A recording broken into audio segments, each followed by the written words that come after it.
Hi hello welcome to தேடி செல்வி channel. So இந்த video என்னென்னு பார்த்தீங்க அப்படின்னா, நம்ம மாதம் மாதம் ஒரு நகைச்சீட்டு வந்து கட்டுறோம். அந்த நகைச்சீட்டு கட்டி முடித்து ஃபைனலாக வந்து நம்ம நகை எடுக்கும்போது நம்ம என்னென்னலாம் வந்து தெரிஞ்சுக்கணும், என்னென்ன வந்து முக்கியமாக வந்து இதெல்லாம் வந்து நோட் பண்ணிக்கோங்க. ஏன்னா வந்து நம்ம நகை எடுக்க போகிற ஒரு ஆர்வத்தில் ஒரு எக்ஸைட்மெண்ட்டில் வந்து நம்ம இதெல்லாம் வந்து கவனிக்காமல் விட்டுருவோம். ஸோ இதெல்லாம் வந்து நீங்கள் தெரிஞ்சுக்கோங்க. நான் வந்து நிறைய விஷயம் வந்து அந்த மாதிரி நேரத்தில் வந்து நான் மிஸ் பண்ணியிருப்பேன்.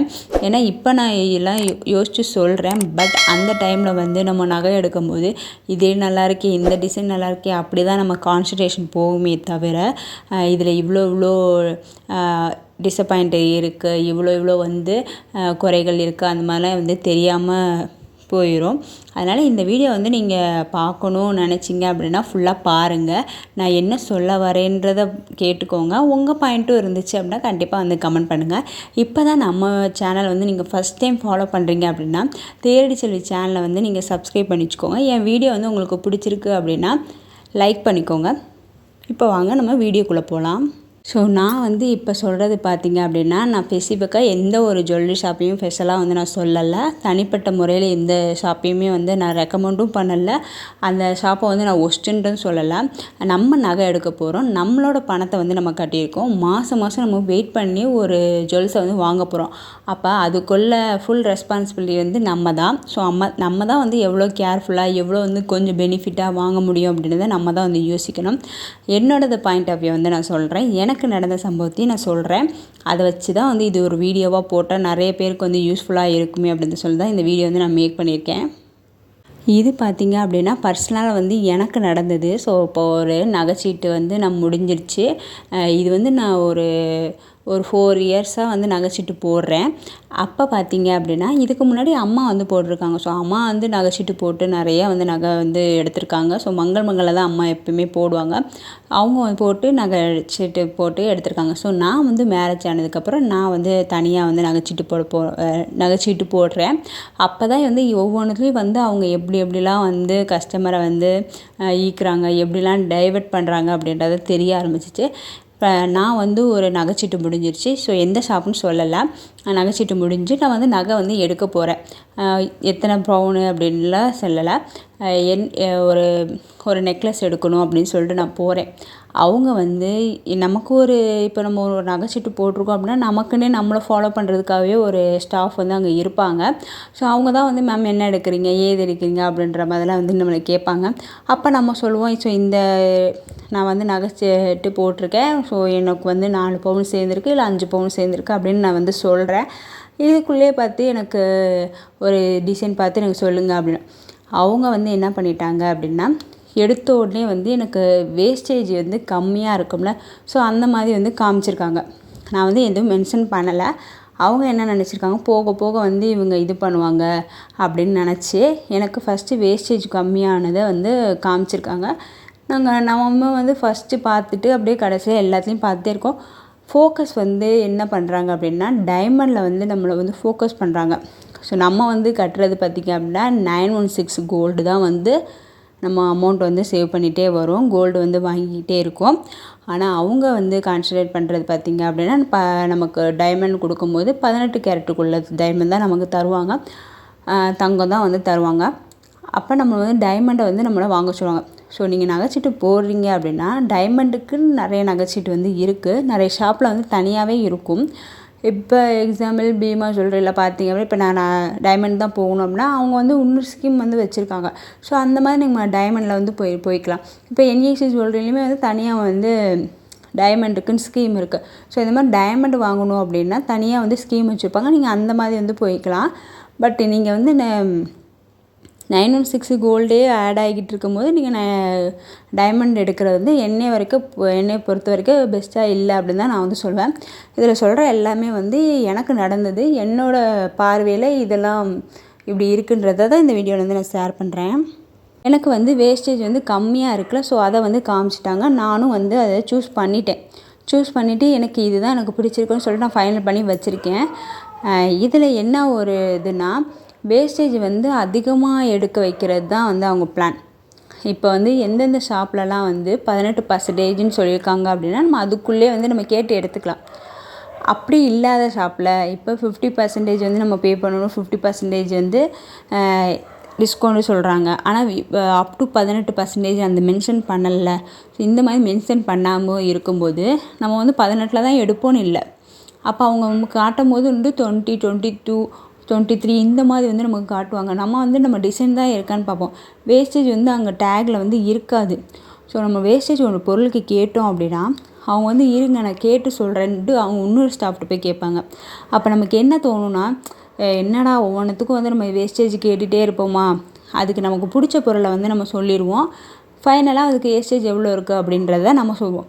இதுதான் நாங்கள் பண்ணது.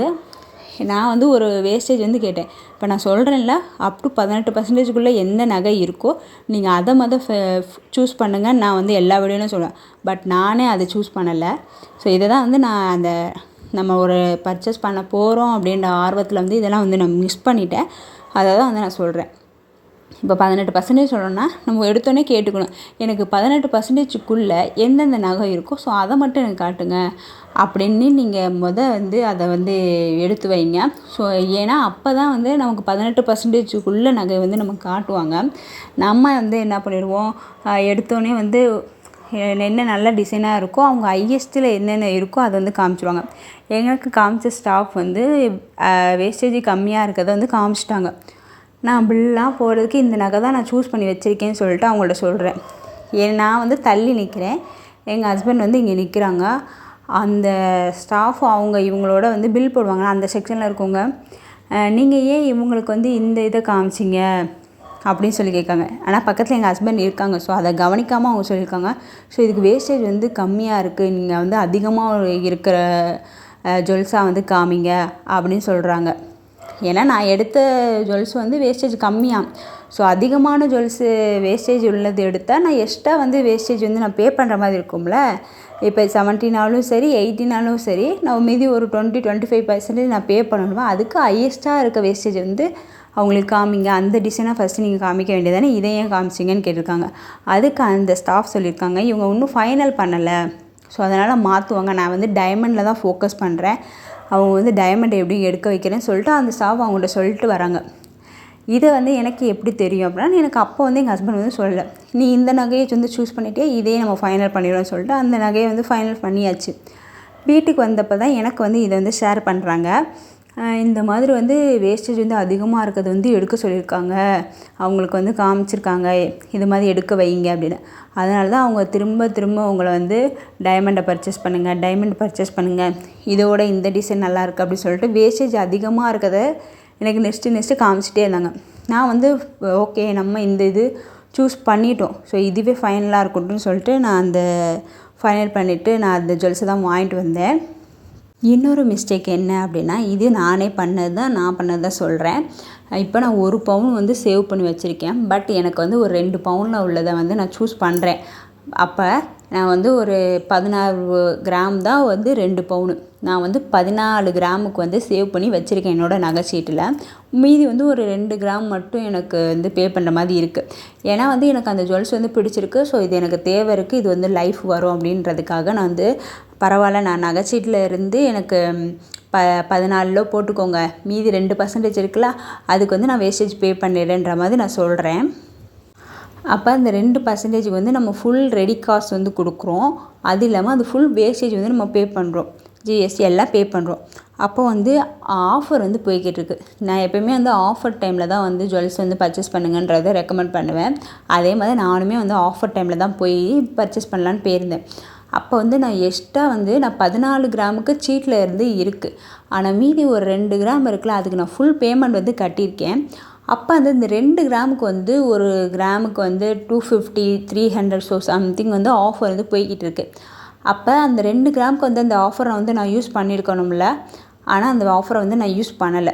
நான் ஃபுல் வேஸ்டேஜும் வந்து பே பண்ணேன், அது இல்லாமல் வந்து அந்த 2 கிராமுக்கு உள்ள அமௌண்ட்டே நான் பே பண்ணேன். பட் அந்த 2 கிராமுக்கு உள்ள டிஸ்கவுண்ட்டை நான் வந்து யூஸ் பண்ணலை. ஏன் அப்படின்னா அந்த டைமில் வந்து இந்த நகை நம்ம வாங்க போகிறோன்ற எக்ஸைட்மெண்ட்டை நான் வந்து மறந்துட்டேன். அந்த ஷாப்லையுமே வந்து எனக்கு அதை சொல்லவும் இல்லை, அவங்க அந்த டிஸ்கவுண்ட்டும் பண்ணவும் இல்லை. இது எந்த ஷாப்பு அப்படின்றது இல்லை, இது வந்து நம்ம கேட்டிருக்கணும். நம்ம கேட்காதது வந்து நம்ம தப்பு தான். ஸோ அதனால் வந்து நீங்கள் எக்ஸ்ட்ரா வந்து ஜுவல்ஸு எக்ஸ்ட்ரா வந்து நீங்கள் 1 கிராம் 2 கிராம் வந்து வாங்க போகிறீங்க அப்படின்னா அந்த டைமில் வந்து 1 கிராமுக்கு 2 கிராமுக்கு வந்து ஆஃபர் வந்து போய்கிட்டு இருக்கும். 1 கிராமுக்கு வந்து 200 300 அப்படின்னு தள்ளுபடி வந்து போகும். ஸோ அந்த ஆஃபரை வந்து நீங்கள் கண்டிப்பாக வந்து யூஸ் பண்ணிக்கோங்க அப்படின்னு தான் நான் வந்து சொல்லுவேன். ஸோ இதை வந்து நாங்கள் மறந்துட்டோம். ஸோ அப்போ ஆஃபர் வந்து போய்கிட்டுருக்கு. இதுவுமே வந்து நான் எப்போ யோசித்தேன் அப்படின்னா வீட்டுக்கு வந்ததுக்கப்புறம் ஒரு 2 டேஸ் கழித்து தான் எனக்கே ஞாபகம் வந்துச்சு. ஆமாம், நம்ம வந்து ஆஃபர் வந்து ஒரு 2 கிராமுக்கு வந்து ஆஃபர் போய்கிட்டு இருந்துச்சு. அந்த ஆஃபரை வந்து நம்ம யூஸ் பண்ணாமல் விட்டுட்டோமே அப்படின்ட்டு. அப்போ அந்த 2 கிராமுக்கு வந்து நம்ம கேட்கலனாலும் அவங்க அந்த ஆஃபர் போய்கிட்டு இருக்குல்ல, அப்போ வந்து அந்த ஆஃபர் அவங்க சொல்லியிருக்கோம்ல, நீங்கள் 2 கிராம் எடுத்தீங்க அப்படின்னா உங்களுக்கு வந்து 1 கிராமுக்கு வந்து ரூ. 250 டிஸ்கவுண்ட் ஆகுது. அப்போ ஒரு 2 கிராமுக்கு வந்து உங்களுக்கு ரூ. 500 டிஸ்கவுண்ட் ஆகுதுன்னு சொல்லிட்டு அந்த ரூ. 500 லெஸ் பண்ணியிருக்கோம்ல, லெஸ் பண்ணவே இல்லை. ஸோ இதையும் பார்த்தாம நாங்கள் வந்து ஒரு ஜுவல்ஸ் வாங்கினா போதும் அப்படின்ற மாதிரி நாங்கள் திரும்பி வந்தாச்சு. ஸோ இது வந்து எனக்கு ரொம்பவே வந்து பேடு. ஸோ நான் திரும்பி போய் அவங்கள்ட்ட கேட்டாலுமே எனக்கு நோ யூஸ். இதை வந்து நம்ம அப்பயே வந்து நம்ம பில்லு போட்டு அப்பயே இது நம்ம வந்து பண்ணியிருக்கணும் அப்படின்னு தான் என்னோடய பாயிண்ட் ஆஃப் வியூ வந்து நான் சொல்கிறேன். என்னை மாதிரி வந்து நீங்கள் வந்து யாரும் வந்து வாங்கும்போது மிஸ்டேக் பண்ணிடாதீங்க. ஸோ இதெல்லாம் வந்து நீங்கள் நோட் பண்ணி வச்சுக்கோங்க. இப்போ நீங்கள் எந்த ஒரு நகை வந்து செக் பண்ணாலுமே வாங்கினாலுமே அதில் வந்து HOD நம்பர் வந்து இருக்கான்றதை செக் பண்ணிக்கோங்க. அதுக்கப்புறம் அதோட வெயிட் வந்து கரெக்டாக இருக்கா அப்படின்றத வந்து நீங்கள் செக் பண்ணிவிட்டு அதுக்கப்புறமேட்டுக்கு பில் போட சொல்லுங்கள். இன்னொரு முக்கியமான விஷயம் பார்த்தீங்க அப்படின்னா வேஸ்டேஜ் வந்து இந்த நகைக்கு வந்து எவ்வளோ வேஸ்டேஜ் அப்படின்றதையும் வந்து கேட்டுக்கோங்க. கேட்டுட்டு அந்த நகை வந்து நம்ம ஸ்கீமுக்கு வந்து எடுக்கலாமா வேண்டாமா அப்படின்றத முடிவு பண்ணிக்கோங்க. பில்லு வந்து உங்களுக்கு புரிகிற மாதிரி வந்து இருக்கான்றதை பார்த்துக்கோங்க. பில்லு புரியலை அப்படின்னா அந்த ஸ்டாஃப்கிட்டே வந்து இந்த பில்லு வந்து எப்படி வந்து போட்டிருக்கீங்க, இந்த அமௌண்ட் என்ன அப்படின்றத வந்து கேட்டுக்கோங்க. கேட்டுட்டு வந்து உங்களுக்கு வந்து ஒரு ஐடியா வந்து கிடைக்கும். ஓகே, இது இவ்வளோ அமௌண்ட் தான் வந்திருக்கு அப்படின்றது உங்களுக்கு வந்து தெரியும். இப்போ அந்த ஷாப்பில் வந்து நகைச்சீட்டு போடணும் அப்படின்னு முடிவு பண்ணிட்டீங்க அப்படின்னா அந்த ஷாப்பில் வந்து என்னென்ன ஜுவல்ஸ் வந்து என்னென்ன வேஸ்டேஜ் இருக்குது அப்படின்னு சொல்லிட்டு ஒரு ஓவரலாக வந்து செக் பண்ணிக்கோங்க.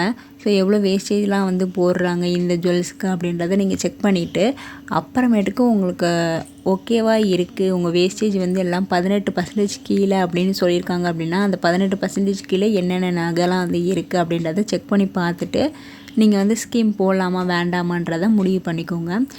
நீங்கள் அதெல்லாம் பார்க்காம நம்ம எடுத்தோடனே ஒரு ஷாப்பில் வந்து ஸ்கீம்லாம் போட்டுட்டு அதுக்கப்புறமேட்டுக்கு ஸோ வேஸ்டேஜ் எல்லாமே வந்து ஹையாக இருக்குது அப்படின்ற மாதிரி நம்ம ஃபீல் பண்ண வேண்டியதாக இருக்கும். ஸோ எனக்கு வந்து நிறையா வந்து நான் ஃபீல் பண்ணியிருக்கேன். ஸோ அதை தான் வந்து நான் சொல்கிறேன். அப்புறமேட்டுக்கு நிறையா வந்து ஜுவல்லரி ஷாப் பற்றி விசிட் பண்ணுறாங்களோ ஸோ அந்த வீடியோலாம் வந்து நீங்கள் பாருங்கள். இப்போ என்னோடதுன்னு சொல்லலை, இந்த மாதிரி ஆஃபர் போடுறது இல்லைனா வந்து இந்த டைமில் இந்த கோல்டு வாங்கினா இந்த வெயிட்டில் நல்லாயிருக்கும் அப்படின்னு சொல்லிட்டு நிறைய பேர் நிறையா மாதிரியான வீடியோலாம் வந்து போடுவாங்க. ஒரு ஷாப்பை வந்து விசிட் பண்ணி போடுவாங்க. ஸோ அந்த மாதிரி வீடியோலாம் வந்து நீங்கள் பார்த்தீங்க அப்படின்னா அந்த ஷாப்புக்கு நீங்கள் வந்து போகணும் அப்படின்னு அவசியம் இல்லை. அப்படி இல்லாமலே வந்து நீங்கள் அந்த கடையில் எப்படி நகை இருக்குது, ஸோ ஸ்கீம் என்ன இருக்குது அப்படின்றத எல்லாமே நீங்கள் வந்து தெரிஞ்சுக்கலாம். அப்புறம் இந்த விஷயத்தை வந்து நீங்கள் ஃபாலோ பண்ணி பார்த்துக்கோங்க. இப்போ வந்து நீங்கள் 18% நகை தான் வந்து எடுக்கணும்னு சொல்லியிருக்காங்க. நீங்கள் போட்ட ஸ்கீமில் அப்படி தான் இருக்குது. ஆனால் 2% வந்து எக்ஸ்ட்ரா வருது. அப்போ 20% உள்ள நகை வந்து நீங்கள் எடுக்கிறீங்க அப்படின்னா ஒரு 2% வந்து நீங்கள் வேஸ்டேஜ் பே பண்ணுற மாதிரி இருக்கும். அதுவும் வந்து ஃபுல்லாக பே பண்ணுற மாதிரி இருக்கும். இல்லை சில ஷாப்பில் வந்து 50% பே பண்ணுற மாதிரி இருக்கும். ஸோ அந்த மாதிரி இருக்குது அப்படின்னா நீங்கள் அந்த 2% இருக்குல்ல, ஸோ அது மினிமம் பண்ணி நீங்கள் லெஸ் பண்ணுற மாதிரி வந்து கேட்டு பாருங்கள். ஸோ மேக்ஸிமம் வந்து லெஸ் பண்ணுவாங்க. நம்ம கேட்டால் தான் வந்து அவங்க லெஸ் பண்ணுவாங்க. நம்ம கேட்காமலே வந்து அவங்களே லெஸ் பண்ணுவாங்கன்னா மாட்டாங்க. ஸோ இந்த மாதிரி வந்து நான் இந்த நகை வந்து எனக்கு பிடிச்சிருக்கு, இது வந்து 20% இருக்குது, ஸோ ஸ்கீமோட ஒரு 2% வந்து எக்ஸ்ட்ரா வருது, ஸோ அதை வந்து எனக்கு லெஸ் பண்ணி இதை கொடுங்க அப்படின்னா கண்டிப்பாக வந்து கொடுப்பாங்க. நீங்கள் வந்து ட்ரை பண்ணி பாருங்கள். நான் வந்து ட்ரை பண்ணி பார்த்துருக்கேன். ஸோ அதை தான் வந்து நான் சொல்கிறேன். ஆனால் வந்து நம்ம போகிற டைமிங் வந்து முக்கியம். ஸோ எந்த டைமில் போகிறோம் அப்படின்றது முக்கியம். ஸோ ரொம்ப ரக்ஸாக இருக்குது ஒரு சண்டே, ஸோ அந்த மாதிரி வந்து ஒரு ஃபெஸ்டிவல் டைமில் போயிட்டு நம்ம லெஸ் பண்ணுவோம் அப்படின்னு கேட்டால் அப்படின்னா லெஸ் பண்ணால் வந்து யோசிப்பாங்க. ஏன்னா அப்புறம் நீங்கள் கேட்பீங்க, அதுக்கப்புறம் உங்களை பார்த்துட்டு இன்னொருத்தவங்க வந்து கேட்பாங்க. ஸோ இந்த மாதிரி வரனால அவங்க லெஸ் பண்ணதுக்கு யோசிப்பாங்க. இதே நார்மல் டேஸ் ஒர்க்கிங் டேஸ் பார்த்திங்க அப்படின்னா மண்டே டு ஃப்ரைடே வந்து ஒர்க்கிங் டேஸ், அதுவும் பார்த்திங்க அப்படின்னா மார்னிங் டைம்லாம் கொஞ்சம் ஃப்ரீயாக இருக்கும். அந்த மாதிரி டைமில் பார்த்திங்க அப்படின்னா நீங்கள் லெஸ் பண்ணி கேட்டோம் அப்படின்னா கண்டிப்பாக வந்து லெஸ் பண்ணுவாங்க. ஸோ இதை வந்து நீங்கள் கேட்டு பாருங்கள். ஸோ எக்ஸ்ட்ரா வந்து நீங்கள் வேஸ்டேஜ் வந்து ஃபுல்லாக பே பண்ணுறதுக்கு பதிலாக ஸோ இதில் அப்படியே நம்மளை அவங்க ஃபுல்லாக 2% வந்து லெஸ் பண்ண மாட்டேன், நீங்கள் 50% பே பண்ணுங்கள் அப்படின்னாலும் உங்களுக்கு அது கேட்டால் கிடைக்கும். ஸோ அதை மாதிரி நீங்கள் டிஸ்கவுண்ட் பண்ணி கேட்டு பாருங்கள். இன்னொரு முக்கியமான விஷயம், கோல்டு ரேட்டு வந்து என்றைக்கு கம்மியாக இருக்குன்றதை பார்த்துட்டு போயிட்டு நகை வாங்குங்க. நம்ம தங்கத்துக்கான அமௌண்ட் வந்து நம்ம ஆல்ரெடி வந்து சேவ் பண்ணி வச்சுருப்போம். பட் ஜிஎஸ்டி வந்து நம்ம பே பண்ண வேண்டியதாக இருக்கும்ல. அது இல்லாமல் எக்ஸ்ட்ரா 2 கிராம் எடுத்தோம் அப்படின்னா அன்றைக்குள்ள கோல்டு ரேட்டுக்கு தானே வாங்க வேண்டியதாக இருக்கும். அதனால் அந்த கோல்டு ரேட்டை வந்து நீங்கள் கம்பேர் பண்ணி பார்த்துட்டு போங்க. இல்லைனா வந்து நீங்கள் எக்ஸ்ட்ரா கோல்டு ரேட்டு அதிகமாக இருக்க அன்றைக்கி போனீங்க அப்படின்னா நீங்கள் ஜிஎஸ்டி வந்து கொஞ்சம் அதிகமாக வரும். அது இல்லாமல் பார்த்தீங்க அப்படின்னா எக்ஸ்ட்ரா ஒரு 2 கிராம் 1 கிராம் வாங்குறீங்க அப்படின்னா அந்த அமௌண்ட்டுக்கு வந்து வாங்க வேண்டியதாக இருக்கும். அதனால் நம்ம கோல்டு ரேட்டு பார்த்திங்க அப்படின்னா நம்ம சேனலில் வந்து நான் டெய்லி வந்து அப்டேட் பண்ணிக்கிட்டே இருப்பேன் 9:30க்கு. ஸோ அதை மாதிரி பார்த்துக்கோங்க. பார்த்துட்டு ஸோ அந்த டைமில் போய் வாங்குங்க. இவ்வளோ சொல்கிற நானே பார்த்திங்க அப்படின்னா அந்த தங்கமயிலில் நகை வாங்க போகலாமான்னு சொல்லிட்டு ஒரு வீடியோ போட்டிருக்கோம்ல. ஸோ அந்த வீடியோவில் பார்த்திங்க அப்படின்னா கோல்டு ரேட்டு வந்து 9,290 ஸோ அதுதான் ஹையஸ்ட்டு. ஸோ அந்த இதில் தான் போய் நான் வாங்கவே செஞ்சேன் அன்றைக்கி தான். ஸோ அன்றைக்கி வந்து கோல்டு ரேட்டு வந்து இது வரைக்கும் ஒன்றும் வரவே இல்லை. நானே அந்த தப்பு பண்ணேன். ஸோ எனக்கு அன்றைக்கி தான் போய் வாங்கணும், மற்ற நாள் என்னால் வாங்க முடியாதுன்ற சூழ்நிலையில் போயிட்டு சரி அன்றைக்கி விட்டால் அதுக்கப்புறம் இன்னும் பர்ச்சேஸ் பண்ண முடியாது, 1 மந்த் கழிச்சு தான் பண்ண முடியும், ஊருக்கு போக வேண்டியது இருக்குது அப்படின்றதுக்காக வந்து நான் கோல்டு ரேட் ஹையாக இருந்தாலும் நான் போய் வாங்கிட்டு வந்தேன். ஸோ இது வந்து முக்கியமான ரீசன் உங்கள்கிட்ட சொல்லணும்னு நினச்சி நான் சொல்கிறேன். கோல்டு ரேட்டு வந்து ஏன் குறைஞ்சிருக்கும் போது வாங்கணும்னு சொல்கிறேன் அப்படின்னு பார்த்திங்கன்னா ஜிஎஸ்டி வந்து நம்ம கட்டின அமௌண்ட்டுக்கு வந்து போட்டுருவாங்க. பட் நம்ம எக்ஸ்ட்ரா ஏதாவது 1 கிராம் 2 கிராம் வாங்கணும் அப்படின்னு நினச்சோம் அப்படின்னா அப்போ வந்து நம்ம எக்ஸ்ட்ரா வந்து அதிகமாக இருக்கும்போது அந்த கோல்டு ரேட்டுக்கு வந்து பர்ச்சேஸ் பண்ணுற மாதிரி இருக்கும். ஸோ அதை தான் வந்து இந்த வீடியோவில் சொல்லணும்னு நினச்சேன். இதெல்லாம் வந்து என்னோடய எக்ஸ்பீரியன்ஸு. ஸோ எனக்கு தெரிஞ்சது அதெல்லாம் வந்து இந்த வீடியோவில் வந்து நான் ஷேர் பண்ணியிருக்கேன். இந்த வீடியோ வந்து உங்களுக்கு பிடிச்சிருக்குன்னு நினைக்கிறேன். பிடிச்சிருந்துச்சுன்னா தேடி செல்வி சேனலை சப்ஸ்கிரைப் பண்ணுங்கள். உங்களுக்கும் இதே மாதிரி எதுவும் நடந்திருக்கு அப்படின்னா கண்டிப்பாக வந்து கமெண்ட் பண்ணுங்கள். தேங்க்ஸ் ஃபார் வாட்சிங். பாய். தேடி செல்வி சேனலை சப்ஸ்கிரைப் பண்ணிக்கோங்க. தேங்க்யூ.